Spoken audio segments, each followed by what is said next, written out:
I'm talking to Samurai Revolution. We make quite different content, I think. I like to go over sort of high-level matches, don't I? And do commentary specifically. That's my thing. Whereas you're very much first-person gameplay, doing your own thing, playing your own games. Whereas I'll actively go and cast other people's games from tournaments. Yeah, exactly. When I started making content, my kind of thing was I was more of a casual gamer, and I knew that strategy gameplay, or like strategy games in general, require a lot of gameplay hours to get down specific strategies and kind of like improve your game. And my thing is that like I wanted to be able to bring more strategies and more content to like people who don't have the time to invest into the game, because that's who I was. And I would go online, look up how to do, I don't know, like a housing boom strategy with the British or something like that. And there would never be really like how-to videos on it. There would always be pros doing it, which is fantastic, but I can't keep up with that. And my whole thing was, how can I test these out, and then if they work for me, surely they'll work for someone else, because I'm a garbage player. So like that was my mindset, is that if I could do it, then someone else can. So I just wanted to make it as easy as possible for people to understand how to do other strategies and then help them improve their game in that way. Yeah. And it's kind of just grown on from there. Like, it's difficult because I'm sure you understand, like, being busy in real life, how difficult it is to consistently put hours into the game and improve. So like, for example, with me being at the university, I'm in season from fall all the way to winter, and I can maybe play a couple times a week, if that, because we travel so often. So there's huge gaps in my life where like I can't really play consistently. So like my gameplay, it can't really improve that well. And like there's just certain areas where like I'll be working more than others. But my overall theme was, how can I just help other people improve? And it hasn't really been on myself as much. It's been more on helping other individuals. And I think people get it. Like I there's a lot of people that thank me, and just like I see people enjoy, like in your videos too. Like you probably get comments all the time where like people are like, "Thank you so much. I've improved because of this and this," and just like breaking stuff down for other individuals helps them out. So that's kind of what the whole channel is based off of, and it's kind of going on from there. Seems like it's going well, so that's good. Yeah, I mean, the past couple of years, when I've tried to put out like 2 or 3 videos a week, and it just kind of been building on from there. Like just being entertaining. I just try to be entertaining at times, and just try to get stuff out there. And I just kind of like let my personality go, and people enjoy it. So that's what it's all about. You mentioned you're at university then. Well, what do you mean you're in season? I got this image of you're like some sort of dog that comes into season every like 2.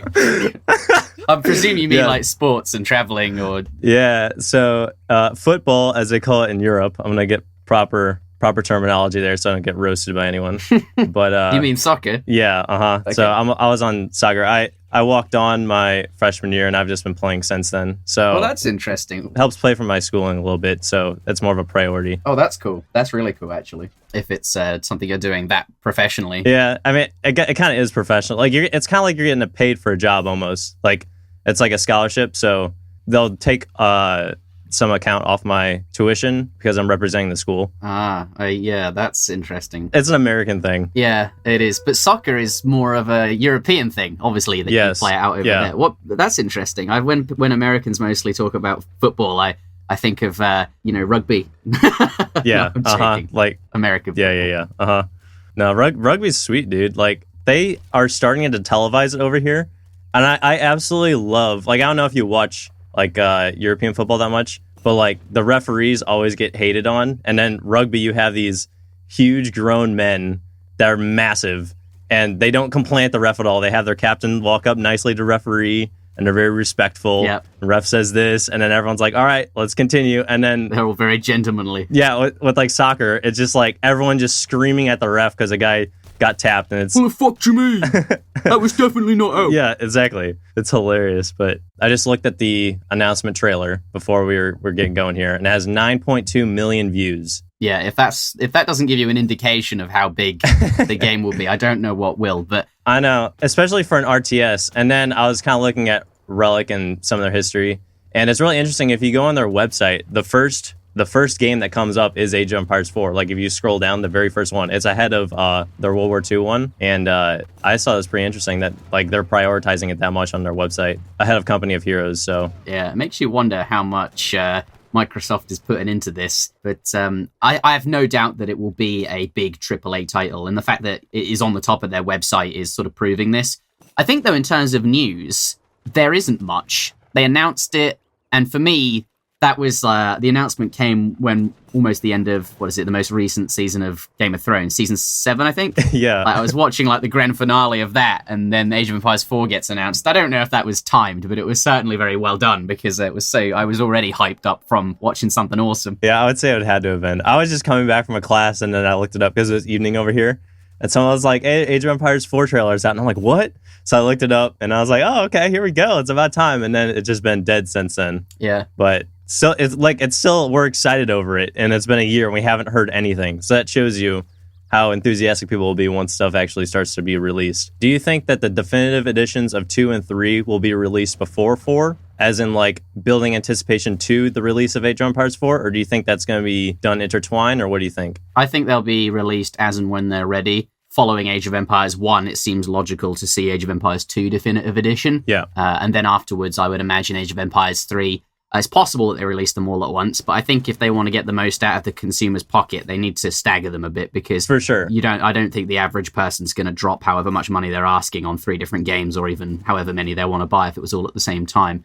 But Age of Empires 2, I would expect to come next. Yeah. So do you think those will both be released before 4, or do you think for sure? Yeah. So we got quite some time then. Yeah, I think Age of Empires 4. It's hard to know because Relic often, I think, between their announcements and then the games being released, it's sort of 8 months to a year. Mm-hmm. But it's already been that for Age of Empires 4. So this seems like a long-term project. I have really no idea how far along that is. Yeah, I mean, we haven't seen anything in terms of even visuals, because in their announcement trailer, all the images that they used were either from the Definitive Edition or Age of Empires 3 art, and there hasn't even been an image on its own that's been from Age of Empires 4. So it's pure speculation at this point. They're not giving anything away. Yeah. I think that was just an announcement trailer. Yeah. I think they'll have another trailer when they're ready to say something more about it. They'll have something that will actually look more like Age of Empires 4, or it won't just be art from other games. If you go into their website, they have a marble background, and they have more of a ancient context to the website.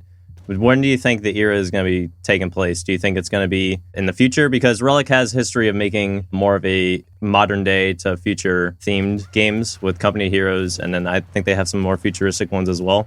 Do you think that's a reason that they've been chosen, or do you think that it's going to continue to be that ancient, medieval, colonial era that the fans love so much, and that's pretty easy to make RTSs around in that sense? I think that Relic was picked because they have a big history of RTS games, and they've got a few really good RTS games. I think they're the right company to make a new AAA RTS game. I don't personally think it will be a futuristic one. They're going to stick, I would imagine, to the traditional eras that we're used to. I've heard people say that it's going to be there was a pre-alpha version, and that was set in some sort of the same time period as Age of Empires 2. This was sort of back at Gamescom when it was announced. I think Zero Empires mentioned that on a stream, this 3-hour stream. He just mentions it halfway through, and then after that they sort of have an Age of Empires 2 tournament. If I can find it, we'll put it in the description below if someone reminds me to do that. It exists on the internet somewhere, Zero Empires saying that. Okay. So I'm actually fairly certain that it will be the same period as Age of Empires 2. But that encompasses also the Imperial Age, which, by the way, Age of Empires 3's Imperial Age is actually the same sort of, is the same timescale as the one in Age of Empires 2. So there is a bit of crossover there, except AoE 3 focuses more on colonization of the Americas. But yeah, to answer your question, Age of Empires 2, same era as that. Yeah, no, that sounds good to me. I wasn't sure, because I feel like they could go almost in any direction, and if they go more traditional towards Age of Empires 2, it would be the safer option. But if they went towards more of a post-1800s to a World War era, I think it would be difficult to get people's... It's not what people want from Age of Empires, is it? People imagine sword fighting, and they imagine... it's just not Age of Empires if it's set in World War II or something. Exactly. Although that might be an interesting game, but it's not Age of Empires. Yeah, I agree. So with Age of Empires 3 Definitive Edition coming, what do you think of that time era? You're a big Age of Empires 3 fan, and often I see a bit of conflict between a lot of AoE 3 players, they really like the game because the home city shipment mechanic just brings, so much depth. You move away from this sort of linear game where you only have a couple of different possible build orders, but because of the ability to actually send shipments, you can do so much more. It really exponentially increases the number of build orders available because you can just inject 700 wood or whatever it is into your build, where other RTS games just don't have that ability. Yeah. And I see a lot of the time Age of Empires 2 people, they just don't like Age of Empires 3 and they don't like that home city mechanic. And I find that really odd because that's what makes the game so great. But there's often this big divide, and it feels sometimes like Age of Empires 3 versus Age of Empires 2. And obviously AoE 2 is a bigger game. But how would you feel about an AoE 4 that sort of was more similar to, that? Because I feel like that's where the market is. It's a bigger game. Microsoft have to go, along those lines. A more similar product to what is popular. Yeah. Are you looking forward to something like that? I think we all are because it's more Age of Empires 4. It's a new game, but how enthusiastic are you about that time era, really? Yeah, I mean, there's of course how many Age of Empires 2 purists are out there, and purists. They'll literally stand by the sword till their death over that game. But my opinion is, I absolutely love the home city inclusion in Age of Empires 3. Not only does it add, as you said, new build orders, but I think it gives a sense of customability, and it makes people feel more in control over how they're playing. Oh, that's true. Yeah. Which I think is something about strategy games which is kind of overlooked in a sense. And then my thing as well is that it incredibly speeds up gameplay. Comparison to Age of Empires 2, Age of Empires 3 with those shipments and with the batch training, the gameplay is increased heavily speed-wise, and I think that's something for me. I don't necessarily want to sit there for a few hours playing a game when it can easily be done in 15 minutes. Yeah, the average game of AoE 3 is sort of between, for me, 20 and 30 minutes, a 1v1 anyway, usually, sometimes even less than that. But for Age of Empires 2, it's so much longer. If AoE 4 had the same pacing as Age of Empires 2, oh my goodness, I don't think I could play that. Yeah, I agree 100%. And that's just for me personally, as more of a casual player, that's something I enjoy more, is the quicker pace and just having more customability and that kind of stuff. So, I mean, I feel like that could be easily solved if you could incorporate both game modes. I feel like you could just have a classic setting where that would be the case. And then I'm not sure how they would do it in that era. I don't even know if it's possible, but you could easily incorporate a more of an arcade game mode where there's a home city-like incorporation of XP. I wonder what they'll do. You mentioned customizability. Yes. That's an interesting point. So Age of Empires 3 does that through Home City. The Age of Mythology, have you played that? I have not played Age of Mythology, no. Okay, well that has a mechanic in it called favor. Okay. Where basically different civilizations generate favor with the gods in different ways. So for example, the Egyptians build monuments to the gods. The Norse, just every time they're fighting, their units are doing battle, they generate favor with the gods. And the Greeks just gain it by tasking villagers to a temple and praying. But you can spend this favor on myth units, which are Cyclops or the Minotaur or a hill giant or something like that, depending on what nation. Gotcha. So similar to export from the Asian dynasties? Yeah, a bit like export, but also it's quite like XP because you can spend this on technologies and you only get a limited amount of favor over the course of a game. If you play long enough, certainly you'll be able to send every shipment, you'll be able to research every tech, but really you need to decide, what do I want to spend my favor on right now? Which shipment do I need to send right now? And that decision affects the next couple of minutes of gameplay. And you also see this in Age of Empires 3's politician system, and Age of Mythology has a similar system called minor gods, where you worship, the choice of a couple of different gods, and you pick the one that you want, similar to a politician. So I think those mechanics have always gone down very well in Age games, and I'd like to see in Age of Empires 4 another, something that forces you into making decisions every now and again that affect the next couple of minutes of gameplay. So, the choice between, say, Six Musketeers and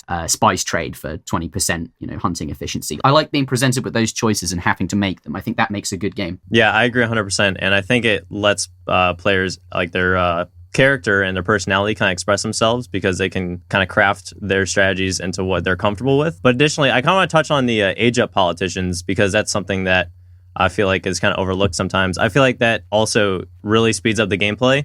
And then, as you were saying with build order, with that combined with the home cities works really well. So I feel like if anything, if they don't incorporate a home city, they could at minimum incorporate an age-up politician bonus. I just think that easily helps speed up gameplay and then add some customizability as well. I agree. and I think they will, just because Age of Empires 3 did it, Age of Mythology did it. A lot of the games in the series have done it, and I think that they'll continue the trend. So hopefully these are some of the things we'll see in Age of Empires 4. But are you going to take it a bit more seriously? The YouTube thing, that is? Are you going to get Age of Empires 4 and really make a push on YouTube? Absolutely. I mean, at a minimum, I would continue to do what I do now, but I would love to. It'd be very interesting because when Age of Empires 3 came out, I wasn't even into it when it first came out. And I feel like it would be very exciting to get a brand new blank template and then be able to forge new strategies and like go forth from that. Yeah. So I'm extremely excited for that potential. And additionally, I know the community is very excited as well. So I'm sure there'll be a lot of people hungry to get content, and I'm totally ready to fulfill their needs. So yeah, I'm definitely looking forward to it. Yeah, I think what you're explaining is like back in 2005 when that came out, I wasn't really old enough to be there for the start, but like it's that optimization process when people are figuring out new build orders and iterating on them and trying to make their build order work or figure out how to do it. And just that discovery process. I think there's something that's really fun about that. And Age of Empires 4 just represents, doing it all over again in, with a franchise we really love. So I think that's why people are excited, or it is why I am. I'm actually going to be moving up to Manchester, which is a city in the UK, with a few other content creators here on YouTube. Mostly Age of Empires 2 people, because they're the big YouTubers, right, for Age of Empires. And I'm not even that big, but we've all got the same thing in mind, and that is we want to do something with Age of Empires 4. We really want to make a big push on YouTube. We think this game's going to be successful. We've mentioned AAA, and that this will almost certainly be one. It's going to have a lot of attention. Just look at that trailer. I think there's an opportunity here, at least for me, because I'm sort of fresh out of university. I've not been out long. Currently, I'm working in a bar. So I don't really have anything to lose other than a bar job. It's not like I've got any commitments to, a career or to a family or anything like that. So if there was a time in my life to do something stupid and pursue a dream on the internet, I think that is right now. So this is why I was like, 30 minutes, please. Before we were trying to record, I kept saying, 30 more minutes. And that's because I was speaking to estate agents all day, and doing anything with an estate agent it's like a full-time job. Basically, I'm trying to find a house for us to live in, because it happens that I'm the closest to do viewings and stuff like that. So you're going to make some tutorial videos on how to deal with estate agents. Yeah, that's right. Yeah, and but build order. Yeah, this is how here are the timings. Yeah, you have to ship 700 gold directly into their bank account. More than that. You need to go age 4 for that. You need to get 1,000. Yeah, but you have to ship it every month. You have to put the infinite shipment in your deck so that you can... you should just get some trade posts at that point. Oh, that's true, yeah. Then the XP... Or maybe I can research mercantilism. and then it'll be no problem. But I love it. Basically, yeah, moving up to Manchester, we're going to get one house together, a nice big house, and then we can share the rent, and it'll keep costs down, because your rent doesn't double when you add an extra person to the house. Yeah. And your internet bill doesn't double, nor does your electricity or anything like this. Yeah. So this way, our costs will be cheap, so we won't have to work, and possibly we could live off the money that YouTube creates. I imagine working a bar job up there, because it can't be hard to find one, but only doing like 1 or 2 shifts a week when Age of Empires 4 is out, and seeing if I can get Patreon and that kind of thing going. But yeah, I'm in deep here. I'm really committing to... Yeah, no, it sounds fantastic. I love your passion and enthusiasm for it. And as you said, I think this is a perfect time in your life for that to unfold. So I think it'll be exciting, especially with the other developers, to see what comes out of it. But I know that the community will have your back in it as well. So yeah, I'm all in for that. That sounds great. So Age of Empires 2 had more of a historical approach to their campaigns, while Age of Empires 3 added a little bit of folk and mystery to it. For example, with the Russians coming into the Americas and stuff like that. And I know that probably drove people away because they might not enjoy that. There are some people, I don't want to say the word purists again, but are very standing by the historical side of things, and they want it to be done correctly. But there are others that enjoy the tweaks and the potential that history could come forth with. So, of course, that this is both a possibility going into Age of Empires 4. Do you have a preference of what side their campaigns take, and if so, why? I'm curious to see where they go with this. Age of Empires 3 has this like made-up fantasy campaign, I think partly because we're dealing with the mass genocide of Native Americans if we actually go with the real story. So I think that was probably a topic they wanted to skirt around. Although the war chiefs are entirely on that. Like, you literally just go and kill Sue for like half the campaign. Yeah, maybe I think they got a lot of criticism in the very first Age of Empires, and like they kind of bring it back a bit in the war chiefs, yeah. But so that's why Age of Empires 3, I think, has this fantasy land with Morgan Black, and fair enough. I really like the Age of Empires 3 campaign. I enjoyed it as well, yeah. I think they did it to the point where it makes enough sense, but at the same time, it was fun, so I thought they balanced it pretty well. Yeah, and then, as you mentioned with the War Chiefs, it perhaps is a bit more historically accurate. But then with Age of Empires 3, Asian Dynasties, that really was accurate. Like, those are following, real actual history things, and I think they've gone, tried to bring it back to how it was to begin with there. Age of Mythology, interestingly, there's not a lot of history you can do with that. It is mythology, just by design. So that also happened to have a really whimsical, silly story where you play as this guy from Atlantis, which doesn't exist, just to make sure all the viewers are aware that Atlantis just doesn't exist. So, and as you say, Age of Empires 2 did have a very, history focused, and so did Age of Empires 1. In fact, in Age of Empires 1, they've corrected some of the errors in the campaign, like where different factions lost rather than won, and things like that. Oh, really? That's fantastic. So I don't know what they'll do. If Age of Empires 4 is going to be like the same time period of Age of Empires, I have no idea. Yeah, I think if anything, they'll probably stick to historic roots and then maybe tweak a couple things here or there. But I don't imagine them going as off into the folk as Age of Empires 3 did. I think it'll be more historically based. I think it's more of a safe option for them to do. And additionally, it's much easier because you don't really have to write too much of a script. You just kind of explain what happens. I think they do need to bring story into it, because the campaigns that are memorable, you want to tell a story. If you think about, The Witcher 3, you're telling a story there. That's really, you're playing through as a person, you're invested in them. Mm-hmm. If it's just a history lesson, you're just not invested enough, and it's not going to be as fun or as interesting. So I think they need to strike a balance. They do need to tell a story and get you invested in those characters, because that's the whole world is everything media related is storytelling. Yeah, I agree. I think that they could do that by just picking a really good personality and just kind of sticking with them. I don't remember if they had Charlemagne in Age of Empires 2 or a campaign like that. If you pick up someone who's pretty well known, or maybe that's not quite as well known, and kind of just explore who they were and what they did. Yeah, but still get you invested. I remember working through the Jean of Arc campaign. Yes. And although this doesn't get you invested, like Age of Empires 3 gets you invested in Morgan Black, because, you get all these cutscenes and it's voice acted and all of this stuff. Sure. But you could follow that character and personalize them and make people feel invested in them. And I think there's plenty of good examples of people throughout history you could do that with. So yeah, I think they need to strike a balance. But I think you're right. I think they will stick to history, because I feel like Age of Empires has this reputation for history, and if you look on their website, they're all about history. So yeah, exactly. And I think I don't know. I'm just thinking right now, an example, you could easily choose someone who did a great campaign, like Alexander the Great, and then walk through their history book kind of from their perspective. I think that'd be something that's really neat from the individual, and I think it'd be pretty intriguing for people historically and for newcomers of the game as well. There could be some issues, though. You think about it, you can't make things up. You can't just have Joan of Arc, or especially those characters from even further back, Alexander the Great. You can't just make up his life, because you don't know his life. I don't know how much artistic license can you give. Sure, but I think it'll be a bit of both, if anything. Yeah, I think they'll do a decent job. I mean, previously in the past, they've all done pretty decent, even with the Age of Empires 3 campaign with the folk. So I'm sure that they'll invest enough time into it, because it's something that I think in comparison to other games, people spend a pretty decent amount of time in the single player, and they do enjoy going through that story and going on from there. Yeah, but not just single player for the campaigns. The number of casuals who play just ordinary Supremacy or even Treaty in Age of Empires 2 and Age of Empires 3 is astounding.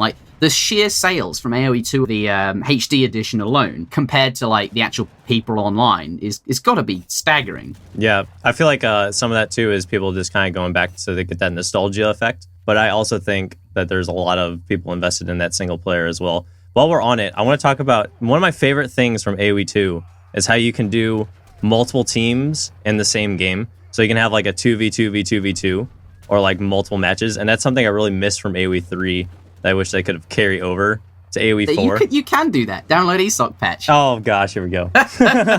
We've enabled it. Why don't you download get a game together and do a 2v2v2v2? That'd be fun. I love it. Yeah, you're right. You and me versus a bunch of people. Well, yeah, let's do it. Just get a bunch of subscribers on and kind of mash them. Yeah, we should. That'd be fun. Maybe that'll be our next video together. Who knows? But something that isn't possible in Age of Empires 3 is that, imagine this. In Age of Empires 2, you could have, like, 3 people controlling one nation. Like, you could have one guy controlling the villages, one guy controlling the army. Mm-hmm. You can do that in Age of Empires 2. And I think that's really interesting. People committed to certain areas of the game. Yeah, but you don't have to stick to those areas. You can do whatever you want. But that's not possible in Age of Empires 3. I think that kind of thing would be fun, like just controlling one particular civilization. You could have like a 2v2, except it's actually a 1v1. Yeah, I think that'd be really neat. You could host some tourneys with that as well. That'd be like the pinnacle of team play. Yeah, well, the quality of the gameplay would be so high because, like, with 2 people controlling the units and with decent coordination, you're going to be so spot on. Like, you'll make very few mistakes, and the micro will just be so much better, and the macro can be so much better, especially with people dedicated to that particular job. Yeah, you could get so much more like high quality gameplay that way. I think it'd be something that's definitely to look into. I mean, it's just the little things like that you're not really changing the game that much. You're just adding a little bit of a feature, and it changes the game entirely. And I think those little additions are simple to do, and if done right, they can add a big dynamic to the game. So Supremacy, both of our channels is mostly dedicated to this, right? Yeah. Do you play Treaty or Deathmatch? I have on occasion. I don't play Deathmatch. I've played Treaty on occasion just to get a few strategies out there.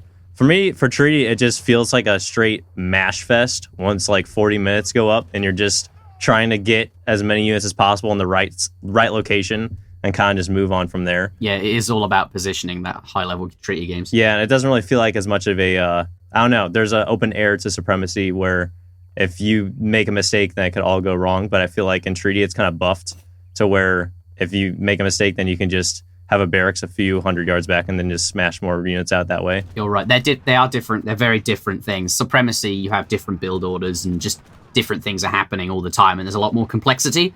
Whereas in Treaty, it's sort of very linear, because in theory, all the booms are optimized. So there's like 14 different civilizations. Yes. And people have discovered what the 14 best booms are for each one. So there's one boom that you should always do, and there's no deviation from that, because anything else is strictly worse. And then that's what generates the most resources, so you do it. And then the fighting is literally just a war of attrition, which some people find really fun. But you're basically just slamming units into each other, trying to get the right positions, and it's just like pushing each other back and forth, which sounds really fun until you actually play it, because it's just often at the highest level, this can just be a whole hour of just back and forth, constant slamming units into each other. Which, exactly. Yeah, and that's just how that goes. And eventually, in a top-level Treaty game, the first person to lose is the first person to run out of resources, and they will lose because they weren't fighting as effectively, or their boom wasn't as good. It's like the ultimate World War I simulator, in a sense. You're just tossing people out to their death, not considering anything, just trying to get the other side to surrender first. Yeah. But do you play Treaty often, or is that just something that you try to overlook because of the gameplay? Some of my best memories of Age of Empires 3 are Treaty related. This was back when I was discovering the game, and I was playing with my friend Kieran, and he lived down the road from me. But every Friday, he would after school, we'd go to his house, pick up his desktop PC, and I'd take his monitor, and we'd lug it all the way around to my house, him carrying this fucking PC. And this is back in the day when the monitors were big and chunky. And then we'd set it up on my desk, which was big enough for 2. And then we'd just play Treaty together. And I remember I would always play Spain, he would always play Dutch, and that was just what we did because we liked those civs. And we'd just play the game, and playing Treaty was one of the things we did. And I just have some really fun memories of that. And then eventually we got into 1v1 and Supremacy and that kind of thing, and it went from there, really. But do I play Treaty now? To answer your question, no, not really. I haven't played. I've casted some Treaty matches, but it's just the kind of thing I wouldn't want to cast very often, partly because it's really fucking long, and also it is just the same thing. It's especially when the fights last for 40 minutes after the boom, and you're just saying, oh, now he's slamming more units into him. There's only so many times you can say, oh, he's slamming units. Yeah. What I would like to do, and what I have been working on, is a scenario where random units spawn for each player of equal value, and it is constantly just random units, and you're pushing a lane, a bit like in, say, League of Legends. Yeah. But you don't know what units you're gonna get. They just spawn every time you reach a certain population level, and you've got to try and push and it lasts a set number of time, like 10 minutes. So it's like all the fun of Treaty, or what Treaty I think is fun about Treaty, but like condensed into a shorter time period. Yeah. And you've just got to make the most of what the game gives you. So it's almost like a mini game, kind of. Yeah, I make quite a lot of mini games. Have you seen some of my? Yeah, I love your card game. I think that's fantastic. Yeah, I like that one. That is definitely my best creation. Your favorite? So. Yeah, that's fantastic. I love it. I mean, it's pretty simple to do. I don't see why it couldn't be maybe a section where it's just like mini games, and then people can mod and toss their games up there, and people can kind of go on from there. I feel like that's something that could be opened up pretty easily. Yeah, well, going back to Age of Empires 2, like they have a workshop, don't they? The Steam workshop. Yeah. And so does the extended edition. And I would anticipate, Age of Empires 4 and perhaps even Age of Empires 3 Definitive Edition will have like that sort of workshop, because there's so much modding. Like even in Age of Empires 3, you've got Napoleonic era, you've got Wars of Liberty, you've got improvement mods, you've got all these things. And I just think like people are bound, or Microsoft is bound to like have some sort of workshop to promote all of this, because mods keep people playing, and that's exactly what Microsoft wants. It's just adding value to their product for free. So I think you'll absolutely like scenarios and things like that will easily be available. I'd like to see like Age of Empires 4. I don't know, just because it's a new game and I'm a competitive player, I'd like to see like some scenarios, or even I think we're going more into the territory of game modes here. You've got Supremacy, you've got Treaty, you've got Deathmatch, but I'd also like to see some other formats and the possibility to make them competitive. Yeah, absolutely. And I just want to touch on something. While you talked about it being on Steam, I think that this game needs to be on Steam in comparison to the Microsoft Store. I feel like that hurt sales for Age of Empires 1 Definitive Edition pretty badly. And I feel like Steam has a much easier platform to be able to mod and do stuff like that. So if they would keep it on Steam, I feel like that'd be pretty beneficial to them. But in terms of how Microsoft operates, I am expecting them to do it on the Microsoft Store, which is something I'm not really looking forward to, but it just is what it is. Yeah, well, the thing you have to remember is a game on Steam, I think like Steam takes a cut of like 17%. It's very high. Like you're just throwing money away. Whereas what I'd like them to do, if they hosted it on their own platform, at least then they keep the profits, and maybe that could go towards, like community stuff. And I think it'd just be better for everyone. But I wonder what they will do, because you are right. Steam is just this bigger, more widely available platform that everyone seems to have. Whereas if you force people to open up the Microsoft Store and be on Windows 10 specifically, you're cutting your user base down by what is probably a significant margin. I just wonder, they'll do the maths, I suppose, and think what's more profitable, because they kind of have to. That's fiscally irresponsible of them as a company if they don't, especially Microsoft. I imagine, I don't know, they'll figure out which one's more profitable. Do we let Steam take a 17% cut for the extra users, or do we think as a big game, as a big company, we can go alone, where a lot of indie devs would not ever be able to do that ever. So I do wonder what they'll do. Yeah, I mean, they got to do the cost-benefit analysis. And my hope is that they put on Steam, but my gut is that they'll probably go through Microsoft, because I feel like they do have the name to be able to do that. It's possible that they start on the Microsoft Store and then bring it to Steam. That's not unheard of. You get the enthusiasts to all buy it on your platform first, and you don't lose your 17%. But once that dries up, you then take it to Steam for the more casual or less enthusiastic users, and then you leave it there for the rest of the time, I suppose. But we'll see. Yeah, sure. I mean, you can see from what Steam has done for Age of Empires 3 and Age of Empires 2, like it almost gave it a rebirth of individuals who didn't even know that this game was out there because they're pretty young. And it comes on Steam and it's on sale for Christmas, and like, oh, I'll try this out. And I'm sure there's plenty of people today that are still playing because of that transformed to Steam. So yeah, for sure. Yeah, I think you're right there. There'll be players like that have never heard of Age of Empires, or maybe have heard of it but have never played it before. You think how long ago this game came out? Age of Empires 3 came out, 10 years ago? 2005. Fucking hell, that's... Yeah, and you think how much older Age of Empires 2 is, and actually how much bigger that game is. Yeah. There are certainly people that will be playing Age of Empires 4 that have never heard of it. So one of the things that I have this vision of is, I'm not sure how often do you play like a match just randomly with other team games? Do you ever really do that anymore? If I do, it's on an account that no one knows who I am. Sure, yeah. So like one of my big... I don't know, I want to say dreams, but something I can see them doing that could be pretty beneficial is to improve team play in team matches. Is once you ready up and you go into the loading screen for the match, they're actually put into like this war room or a lobby to where you're communicating with your team. And how it works is you would have each team's on our side, and you can see the civs that they're going to deploy. And then in the middle between you guys is a map. You could either put a specific map if it's more like a tournament basis, how you guys have the maps seen on ESOC, how you have like the actual map and you understand where the resources are and everything. Yeah. But I think also it could just be a general like image of, oh, this is going to be on California, and here's an example of what California kind of looks like. But then having that set up, it'll encourage you to talk to your teammates then, so you can be like, okay, I'm going to go Musk, I'm going to go Longbow, I'm going to go Cav, and then you can kind of coordinate there, maybe if it's just for 30 seconds as the game's loading, so you can kind of encourage more team play. Because I feel like a lot of times you get into a match with your teammates and you're just kind of like trying to figure out what's going on, and then someone's just not saying a thing, and it's just like, what? Come on. Oh, that's a really good idea. I like that war room idea, and I'm having like ideas of, I've not played League of Legends myself, but I imagine, you have that hero selection screen, don't you? Yeah, I haven't played that much, but I know what you're talking about, yeah. But what if you had a civilization screen? Like you green in, and then it asks you, okay, you three, like on the team, you've got to decide what civilizations you want. Exactly. And also you can choose your like spawning location. Like you can have, oh yeah. Well, not your exact location, but you could spawn either in the pocket, which is the middle, or on either side. Yeah. And you have to decide as a team, what you're going to do there. Mm-hmm. And you can see your opponent's selections perhaps, or maybe you can't. I don't know how that would work. Sure. But yeah, that's not something I thought of. I think that'd be really awesome. Yeah, I think it would too. And have you ever played any of the Total War games? I've seen them being played. So like in Shogun 2 Total War, they have this cards system where you get, depending on your like prestige, I guess you could say, you get up to level 10 ranking.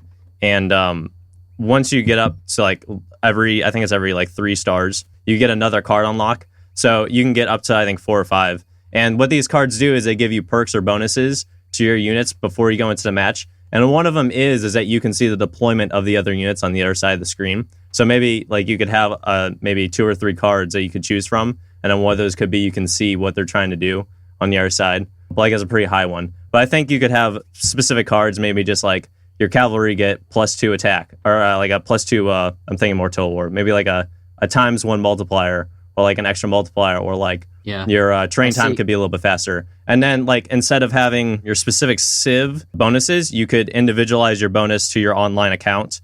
And then you could kind of choose what you like from there. So you could kind of incorporate, maybe you're more of a ranged player, so you're like your longbowmen get +1 range, or your melee infantry get 2 times attack versus heavy infantry, or something like that, to kind of personalize your gameplay more. Yeah, I see what you're saying, and I like the idea, but my worry there is you don't just like personalize it. What will actually end up happening, especially if it's tied to your account, like it sounds a bit like an MMO where you like pick certain gear and then like from now on, all of your archers have +2 attack, like you say. And that was something they did do in Age of Empires Online, and that didn't work out so well. People didn't like the gear system at all. If it's just tied to your account full stop and it's hard to change, then I don't like that. I'd rather it was like, how you pick runes and stuff like that in other games? Like you can choose a build, like what gear you're going to have, and like in CSGO, like you can decide what weapon you're going to pick or something like that. Mm-hmm. I mean, when I was saying that, I wouldn't have that as the actual classic game mode. I would have 2 separate game modes, so where you could have that incorporated. Oh, I see. As like you're creating your own civ almost. Yeah. And then you could have the classic mode where it's just your regular civs. Yeah. But it would be more of like a like you're creating your own civ, not necessarily tied to your online account, and this is how it has to be with all your games. It would just be a different game mode to where you could kind of build your perks to your preference, I guess, if that makes sense. Yeah, it makes sense. But if it was a competitive game mode, what would end up happening is instead of picking like the things you like, you would just end up picking what is optimal, if you see what I mean. There'd be certain builds again. Yes. I think Age of Empires 3 does a pretty good job of trying to make it so you're making your own civilization. In Age of Empires 2, it's just like a bunch of, like all the civilizations just have a bunch of random percentages, it feels like. It just says, oh, this civ has X, Y, and Z. I agree. Whereas 100%. in Age of Empires 3, like, cards are your way of customizing and making your own civ.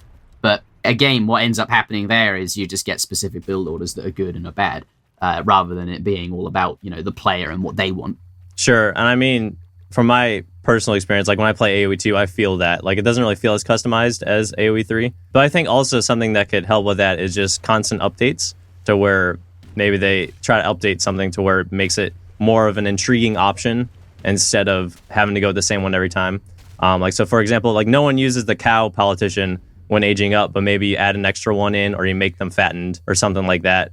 Quick question. Did you see my most recent video? Probably. You talked about that or something. Basically, as you're mentioning, what I think you want is you want choices to be more meaningful, and like customization to be more possible. Yeah. Whereas currently, like, the options you have available, you're just shoehorned into a particular game style because that's what's good or what is strong. Yeah, exactly. Whereas if, like, the options were better, like, just across the board, you might have more room to be flexible and play how you like or take the game in a direction you want it to go in, rather than, you know, the predetermined one that is good. Yeah, and like I was saying, I feel like if they took this mindset in Age of Empires 4, of course there'll be constant tweaking, but I think the fan base would appreciate it, and then, like as you were saying, it makes more viable. So yeah, I'd like to see just you know, being presented with a choice of options, and you have to pick one, and that's going to affect how you play. But all these options need to be, like, good. And so really the reason you're selecting it is because,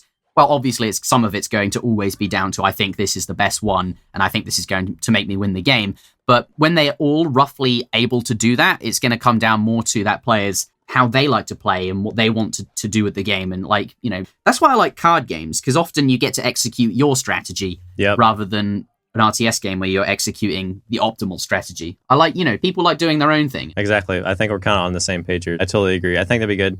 So the other thing I was thinking of is, so in Battlefield, what they got going on right now, I don't play the new one, but something that they incorporated towards the end of Battlefield 1 was where they have all the games linked together on, like, the same system. So, for example, if I'm in Battlefield 1, I can go into Battlefield 4 or Battlefield 5 from 1, and there's a screen on the left-hand side that connects all the games. And I think they should do this with Age of Empires once the definitive editions come out, to where it kind of unites the fan base together, so people aren't necessarily always on their individual servers. So, like, how it would be is if you're in Age of Empires 4 and you want to play Age of Empires 3 Definitive Edition, you go on the left side, you click onto it, and then you'd be in the same, I won't say game, but you would be in the same like UI kind of. Yeah, so you've got the Age of Empires 3 game browser, so to speak, but inside the game browser, you'd see Age of Empires 4, Age of Empires 2 Definitive Edition, Age of Empires 1 Definitive Edition. Like, basically, it's just a list of every game going. A bit like the Game Ranger, you know, like, you can see every game that's available. You can just click on it and join the lobby and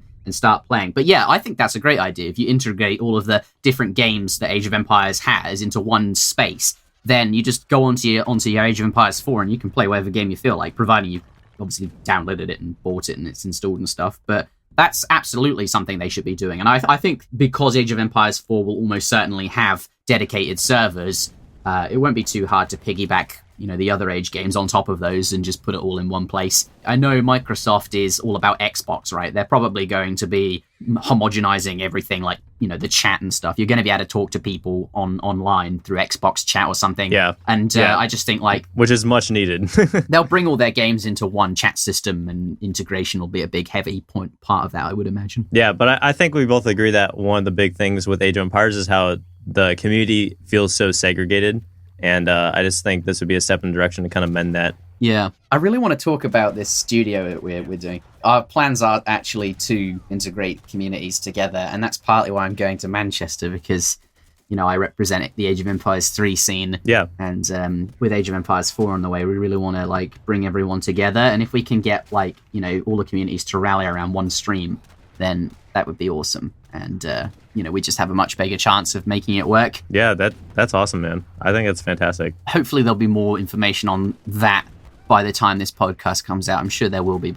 Me and a few others are getting together. The company's called Escape Gaming, or Escape AOE. You might have heard of them. They're an Age of Empires 2 channel. But basically this is taking it to the next level and onboarding people from other communities and just trying to, you know, build something more focal, and it'll be awesome. Yeah, man, that sounds perfect. I'm excited to see that get going. Yeah, we're early stages. Very stressful. Trying to find houses. We've got a launch event on the 18th of January, and people from all around Europe are buying tickets, you know, flying there. Really? Yeah, and the States as well. And, like, we have to put this fucking studio together on time, because if they rock up and it's just like an empty warehouse, that's not going to be good, is it? So yeah, well, I would buy a ticket out there, but I'm poorer than poor man, so yeah, man. Well, maybe when you're a big Age of Empires star, you can one of these days. Yeah. You'll have tons of money. It will be rocking in from the YouTube. You'll be earning thousands of dollars a day. No. I love it. We can dream, right? Yeah, always. But if you need any assistance, Like, if that's just like advertising, or if you want me to do a video with you guys, I mean, whatever you need help with, I'd be happy to help you out. Yeah, what we would like, our goal is community cohesion. We want everyone, no matter what age game they play, to come together and just appreciate Age of Empires. We don't expect them to tune into the stream every day, especially if it's a game they're not very interested in, but we will be broadcasting every different Age of Empires, and I think the launch event will be really, really fun. We're going to be giving away a lot of stuff, so stay tuned. But if you would post something as the second biggest Age of Empires 3 person, I think it's important to... Sure. Which I don't know if you are. I think you are. Yeah, you must be. And then ESOC can't be far behind. Well, actually, I think I'm also simultaneously the first and third, because I have another channel, don't I? So. Yeah. Yeah, I got you. Yeah. I love it. Got a monopoly on Age of Empires 3. I love it. No, that's good. But yeah, I mean, if you have something specific that you want me to put out, or if you want me to do something on my own, I don't mind. So whatever you guys need. Yeah, I'll let you know. Oh, I've got a call coming in, probably from an estate agent, so give me a sec. Yeah, no problem. Take your time. I'll just stay on. Hello?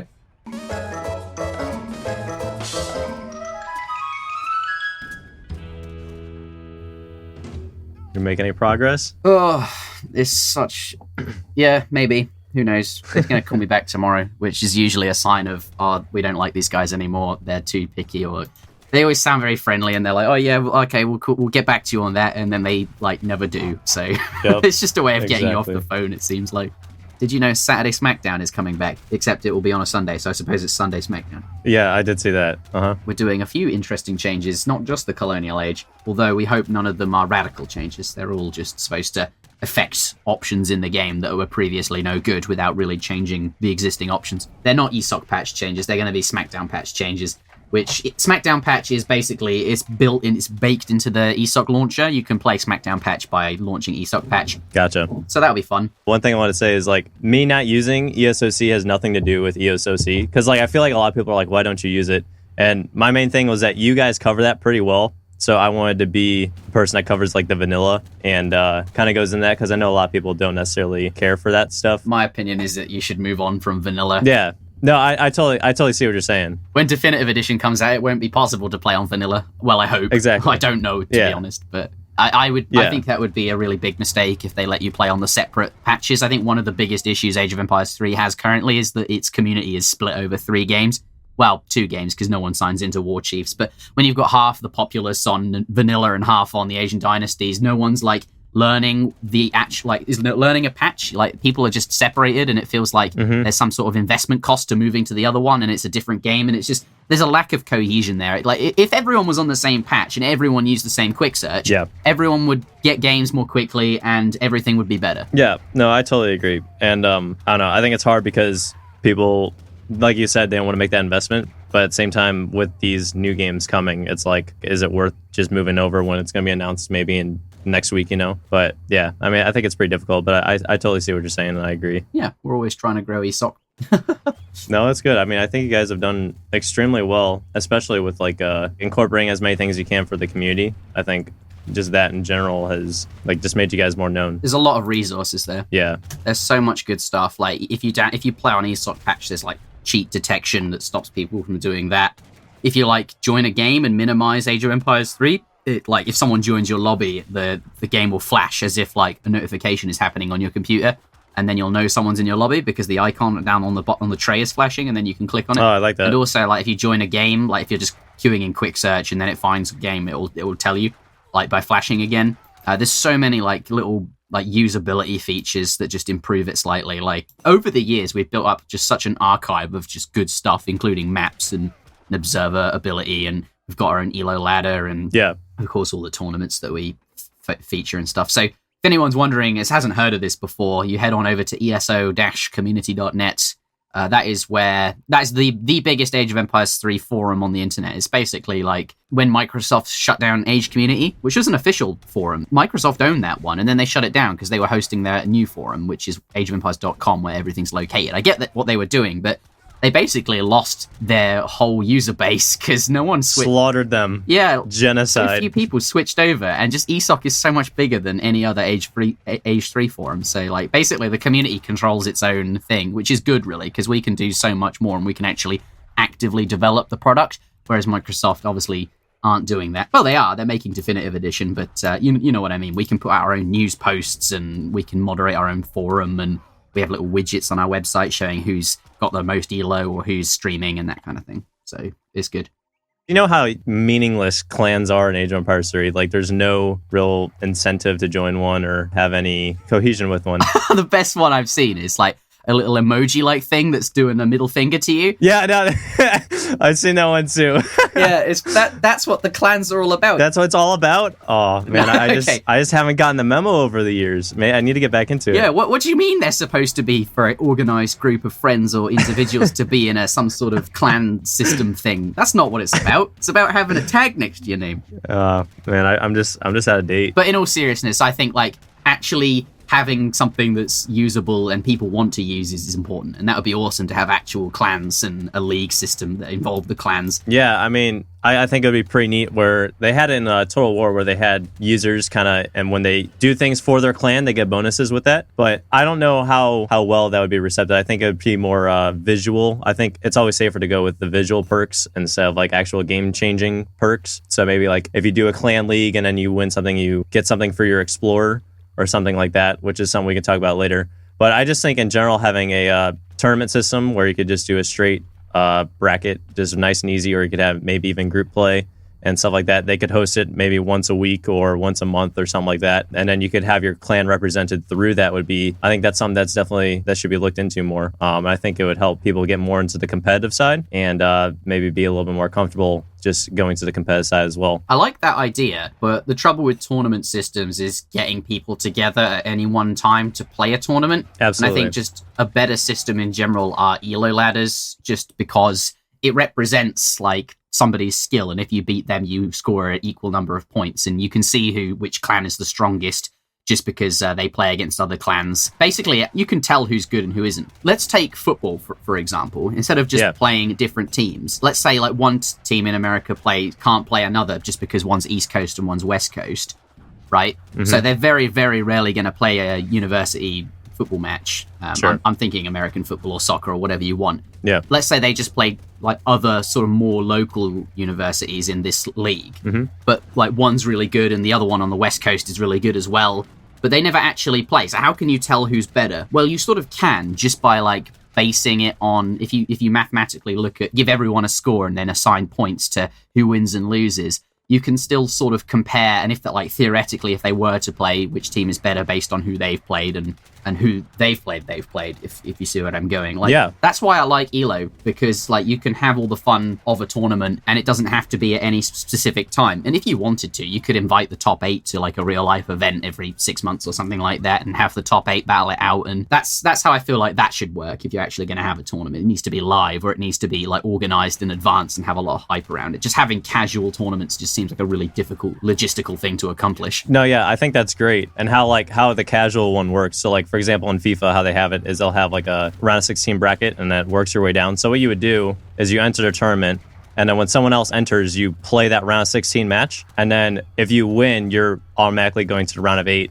And then what you would do is it's not like everyone's live in this tournament at the same time. What you would do is when you search for a round of 8 match, it would pair you up with someone who also won the round of 16 some other time during the week. And then you would play that round of 8 match. And then it just works your way down to the final. So it wouldn't necessarily be like a all players standing in the same live lobby and then working your way down to this. It would just be more of a casual tourney to where if you win, maybe you just get a little bit of a perk, or you get some item maybe for your explorer or something like that. And it would be more of a just fun, casual, competitive setting. It wouldn't necessarily be a like do or die live tourney, if that makes sense. That'd be cool. I hope Age of Empires 4 has all sorts of bells and whistles.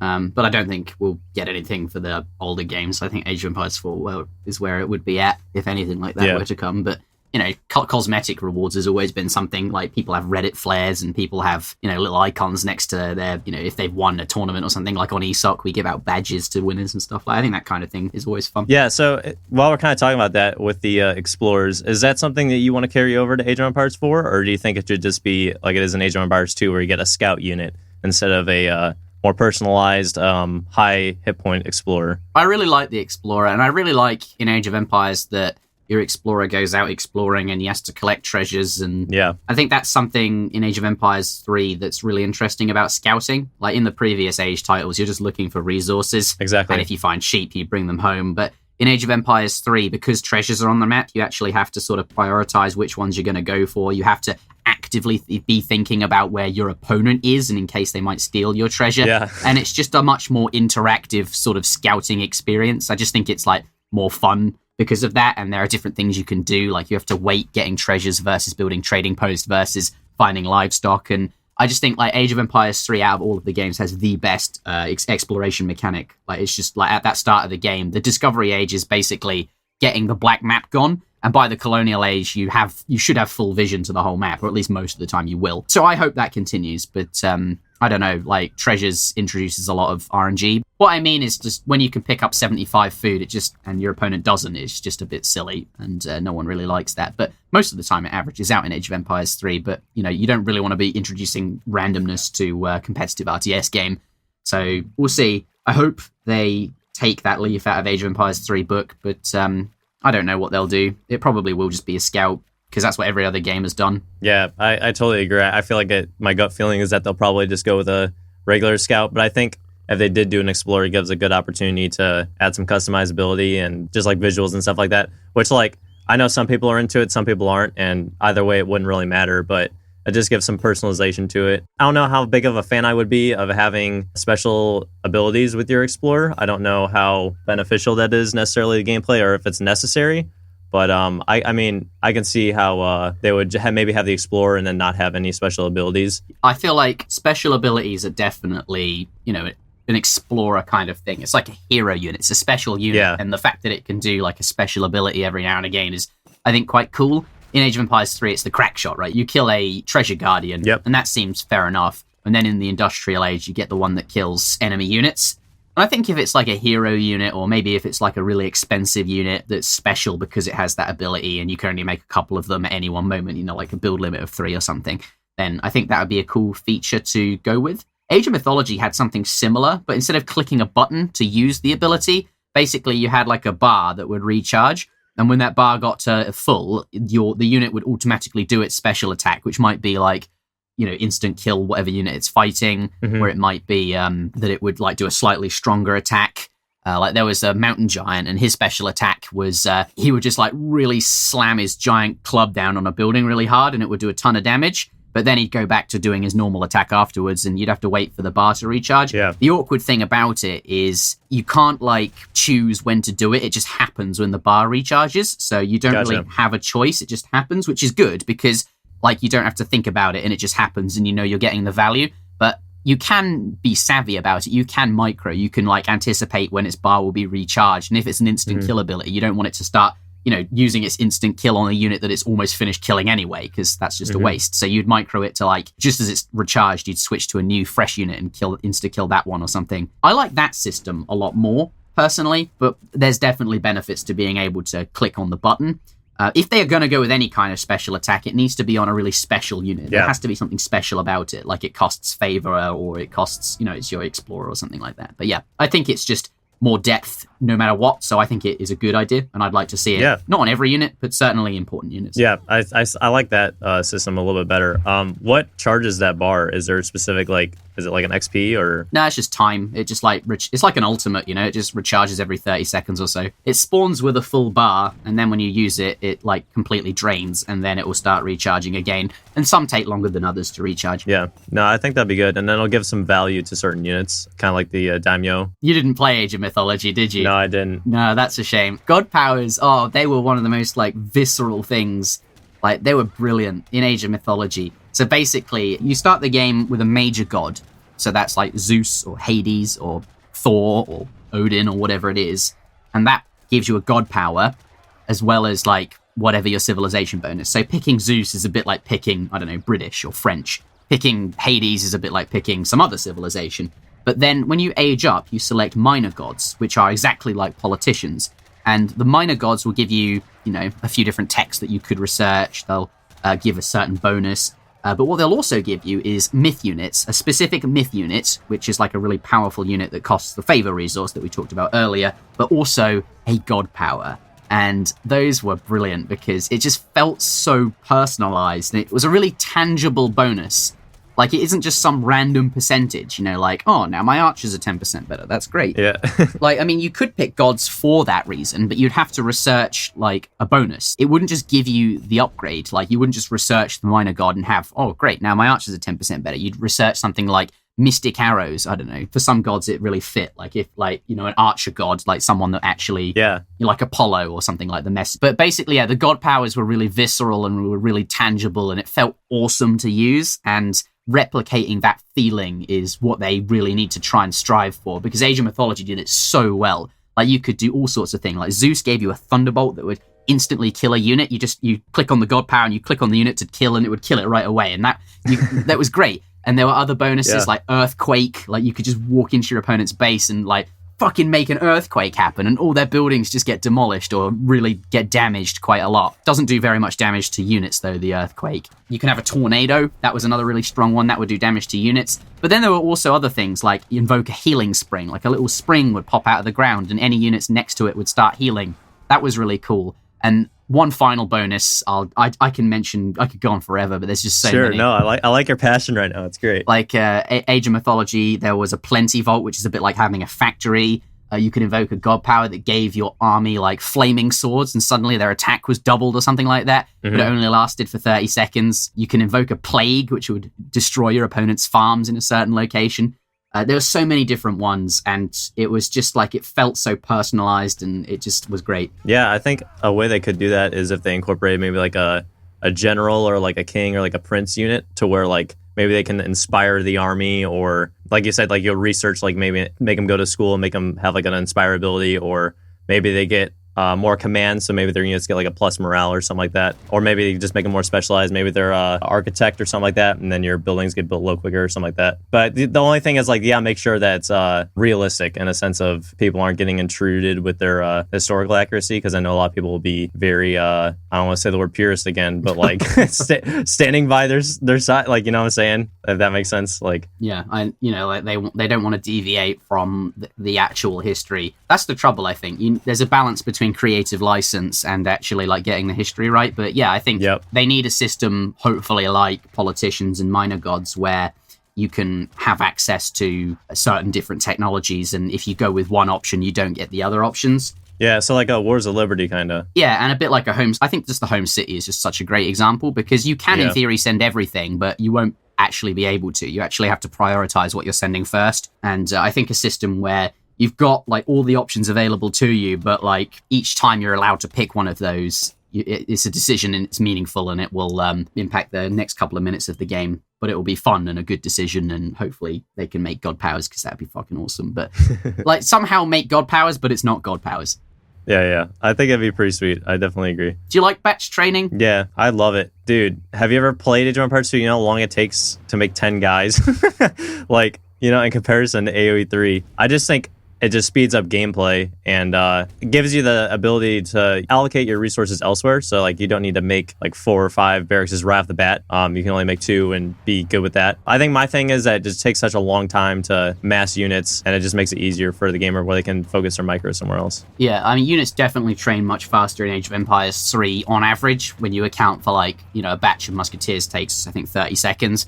So, 5 musketeers would actually take considerably, like, not that long at all. And it makes buildings in Age of Empires 3 feel really important. Like, having a barracks feels like an investment. Yes. Whereas in Age of Empires 2 and other games, you just, like, slam barracks down, especially in the late game, and have, like, fucking 8 of them. And it's like... it's like no, more than that. Yeah, that's the thing. I like how in Age of Empires 3, every building feels, like, more important. And that is a result of that. Yeah. Batch training is also fun because it adds this element where you can make things like timings and stuff. You can have a shipment and you can time that up with a batch of units, and you can time that up with Minutemen, and you can time that up with the rest of your army that you actually have, like, arriving at that location all at one moment. Yeah. And like that kind of like, we call it popping units. That kind of like timing sort of thing is something in Age of Empires 3 you always need to be wary of, and that's definitely an interesting mechanic. Yeah. And I prefer it because it actually slows the game down, in the sense that you're saying it speeds it up. Yes, it does, in the sense that you're creating more units more quickly, but it just makes the game more manageable. Like in Age of Empires 3, you don't have drop sites, so you don't have to fuck around building fucking new random stupid buildings on your wood line every 5 minutes or so. You just like leave the villagers to it and forget about it. Which is actually a criticism of Age of Empires 3, but also I really like that feature. Some people think there's no management to your economy in Age of Empires 3 at all, and that you should... like. Isn't that crazy? Yeah, where it's not true. I mean, yes, you're not hitting your wood line every 30 seconds, like in other games, but you do have to manage the villagers and make sure they're doing the right thing. And because Age of Empires 3 is a considerably more open map, you actually have to be much more wary of your villagers and army placement.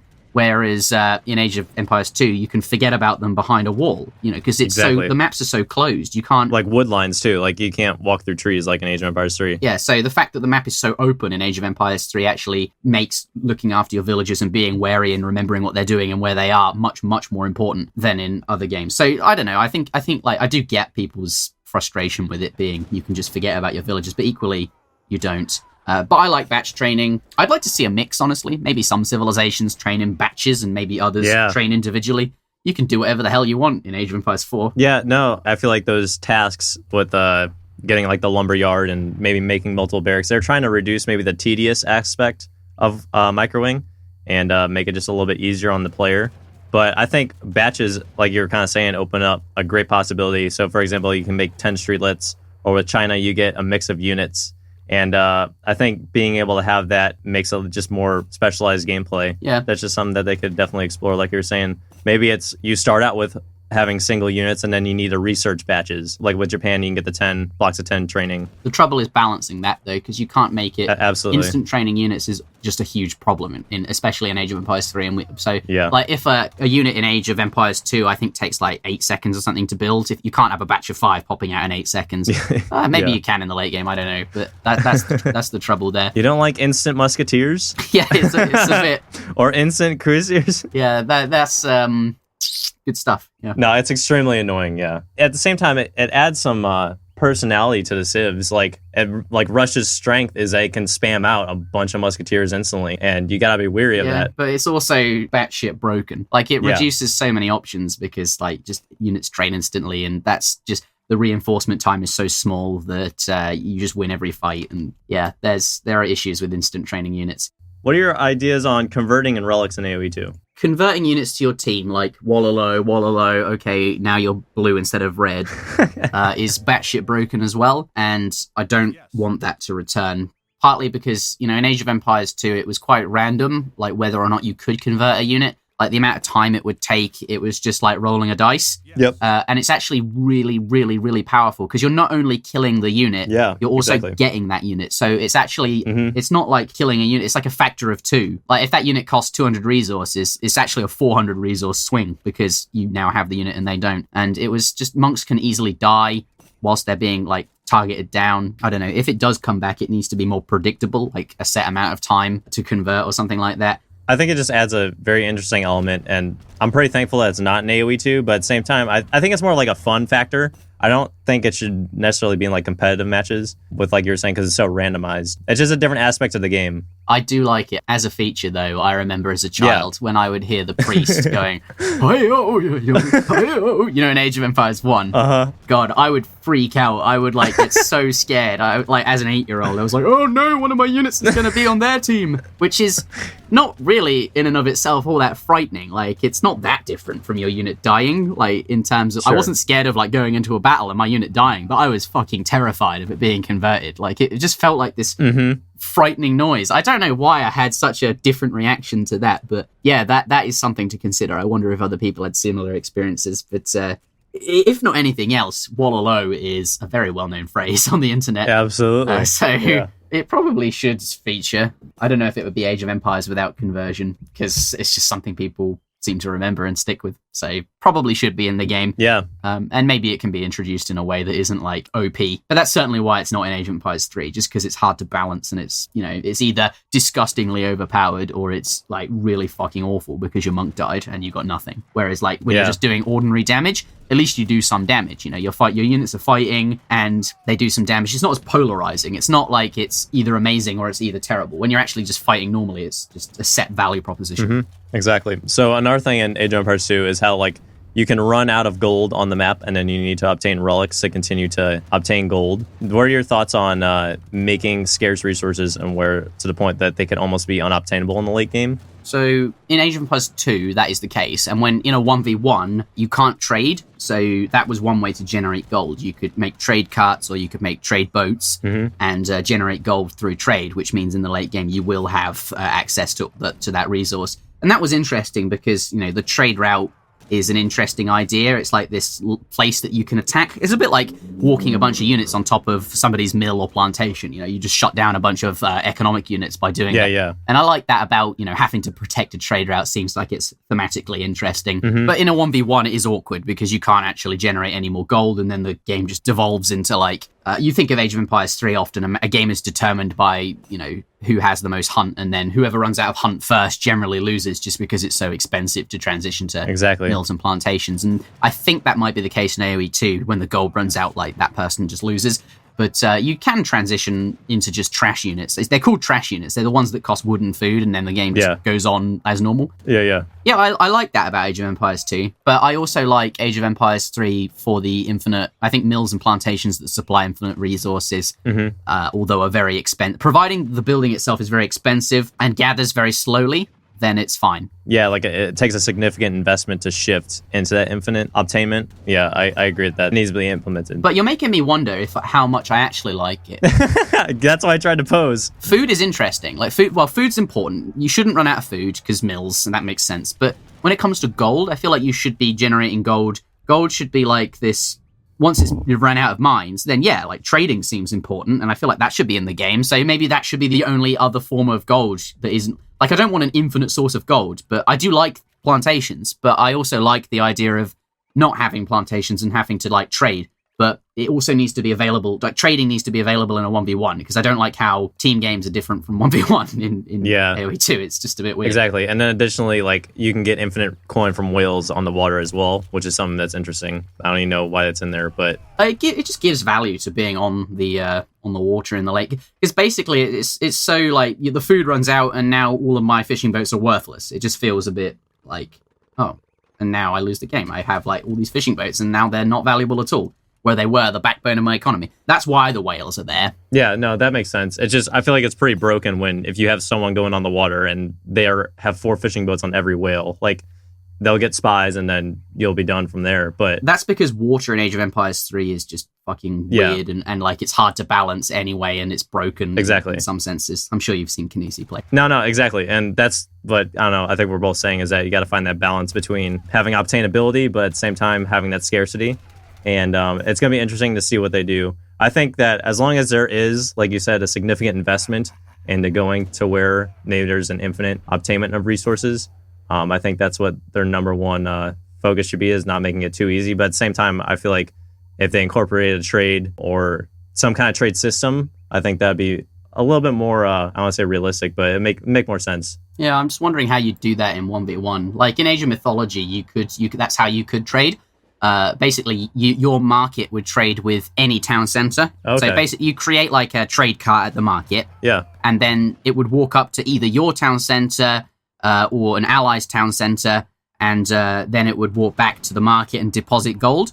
And that's how trade worked in Age of Mythology, which is... So you can trade with yourself, essentially, which means in a 1v1, you can generate gold. So how do you think that would be something worth incorporating, or what do you think about that? Yeah, I'd like to see that. And I think Age of Mythology has the best system of trade in all of the games, just because of that ability to trade in a 1v1. Yeah, no, that sounds pretty good. And it's good, because basically the further away I think this is the case in Age of Empires 2 as well, the further away the market is, the more gold the units produce. So a market right next to your town center would not be as valuable in terms of gold per second as one that's much further away. Yeah, I think that'd be great. Maybe you have, I don't know how it would work, but maybe you have some people chopping wood on the edge of the map, and then you can get a cart to go towards their location and then go back to the town center. But obviously that'll make you more susceptible to raids. Maybe some sort of system like that would be something worth looking into. Defending a really big trade cart, like a really long line, like a much wider expanse of land, would be harder to control. Yeah. So yes, it should be more rewarding that you generate more resources off of it. Whereas one that's like closer and in a smaller area, that's easier to defend, so it shouldn't be as valuable. Exactly. Yeah. One of my biggest complaints in Age of Empires 3, how you can see dead animals across the map once you've scouted the location. Yeah. So if I scout where someone's hunt is, and then I go back to my town center, I can see if that animal is dead all the way across the map without re-scouting that area and seeing it dead. Yeah. I feel like that's something that definitely needs to be removed. It's dumb. And right. It's very broken. There's a few other things you can do in AoE 3 as well. To that point, you can actually see, if you look carefully, like, you know, when you place a building and the land below the building sort of levels out, you can actually see your opponent doing that if you look carefully. So you'll know a building's been placed in a certain area, even though you can't see it being placed. You can see the land underneath it sort of change. Or if you remember what the elevation was look like, you could do the same. And also you can see villagers chopping trees if you look carefully, because the leaves sort of fall down. Yeah, so those are simple fixes that they can do. Just make it to where if you rescout the area, then whatever you see at that time is what you'll see once your explorer or your units are away from that area, I think is what they should do. So would you change this in Age of Empires 3 Definitive Edition and like fix this problem, so to speak? If I was my choice, I probably would, just because I feel like it's just a simple fix. I don't know. It's almost like you get like a mini spy, you know? I don't see why there's a benefit to that for each player. Kind of just breaks gameplay a little bit. I agree with you. I think it's stupid and should never have been in the game to begin with. But the fact that we've had Age of Empires 3 for, 13 years now, and it's always been that way, I think that it should be in the Definitive Edition, because honestly, it's just part of the game now, and that's just the way Age of Empires 3 is. But if you're making a brand new game, then you shouldn't do that. I think it's stupid, but I think it should stay in Age of Empires 3 Definitive Edition. It's like a mechanic at this point. Yeah, I can see that. I can understand that. Yeah, I don't know, like, there's other knock-on effects, like, I don't know how, like, it's hard to quantify or say so, but I imagine if you change that, it affects some civilizations more than others, and it's probably, like, this whole host of issues. So then, like, other things with, like, formation and pathing errors, one of the most broken things is easily, like the Opry box, being able to have your units overlap, I think is something that they could pretty easily work on. And maybe just like formations in general, because I don't know, I just feel like there should be more of an incentive to be in certain modes. And then something as well, like Age of Empires 2, like having a height advantage is something that's very important. Yeah, elevation is very important. Yeah, be reincorporated just to make it more strategical and where people place their things. Yeah, I see that, but like when you have a random map, it's hard to like balance it, and I feel grateful in Age of Empires 3 that elevation like doesn't matter. Yeah, as long as the game is like built from the ground up around that idea and it's like balanced, then yeah, that's fine. Yeah, I mean, you'd have to make the maps where they're mirrored on each side. I don't know, it doesn't necessarily have to be mirrored, although that would definitely be balanced. I just mean like a map script that just generates like a reasonably fair map most of the time in terms of like what is elevated and resource distribution. Yeah, that's kind of what I'm getting at. You lose a lot of the magic with a like exactly StarCraft 2 mirror map where everything is identical. Yeah, that is true. I mean, on a competitive standpoint, I feel like that would need to be the case maybe. I think it's interesting though that you say there should be more incentives to use cover mode and stagger mode, because I would argue there's enough incentive already. Like they're quite strong modes, and if you can get your hotkeys down, they're good. So you have like normal mode where your units do normal damage and take normal damage from other units. Mm-hmm. Cover mode is widely used. Like a lot of the time you can put your pikes in cover mode, or if one unit in particular is being focused by the town center, you put that one unit in cover mode, and then like that unit takes less damage, and then your opponent has to either switch to a new unit, which you can then put in like there's a lot of tricks you can do. And stagger mode increases the spacing of the units, so you take less damage from area. Well, you take less damage from cannons. What you don't want to do is put in stagger mode when a bunch of cuirassiers/gendarmes come up to you, because then you just let the cavalry get in between the villages, in between your units more easily, and then basically like you take even more area damage. But stagger mode is like so cannons aren't as effective, but yeah, that one probably could be tweaked. It's not actually as... Yeah, I guess what I'm saying is like, so for example, maybe specific units could have certain abilities. So if you get a bunch of Ulans together, maybe you can have them go in like a triangle formation, and then maybe they'll increase damage going into a charge or something like that. Maybe just like little tweaks like that. That's cool. Like actual, like back in the day, you must have seen this on TV shows, like, the cavalry are charging us, quick! And then you grab the spears and like make a little sort of... paling, you know, like so that the units, like so cavalry, like can't charge into that. Exactly. Yeah. So like in Total War, what they have is your skirmisher unit can plant sticks, like in Empire Total War. They can plant down sticks, so like they'll be defended against that. Just like things like that, I think would be kind of a cool incorporation. Oh, that would be awesome. Like I was just thinking of it very linearly, like cover mode, stagger mode. You're thinking of like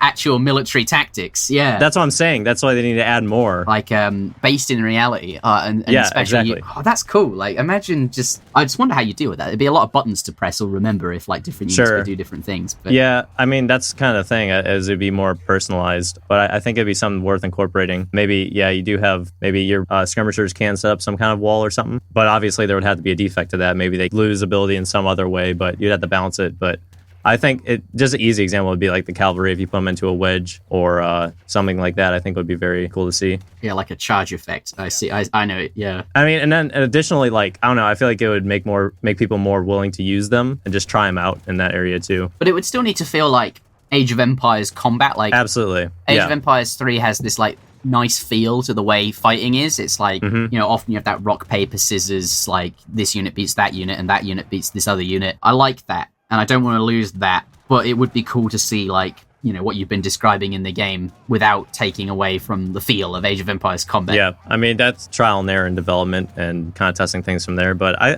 don't think there should be, like, a complete overhaul where every single unit has this ability that must be used. But I think on the occasion, it'd be kind of cool to see maybe these examples where, this would be very beneficial for me to use. And, like, the other opponent needs to be like, okay, I need to make sure that he can't do this. I think that'd be kind of cool to incorporate.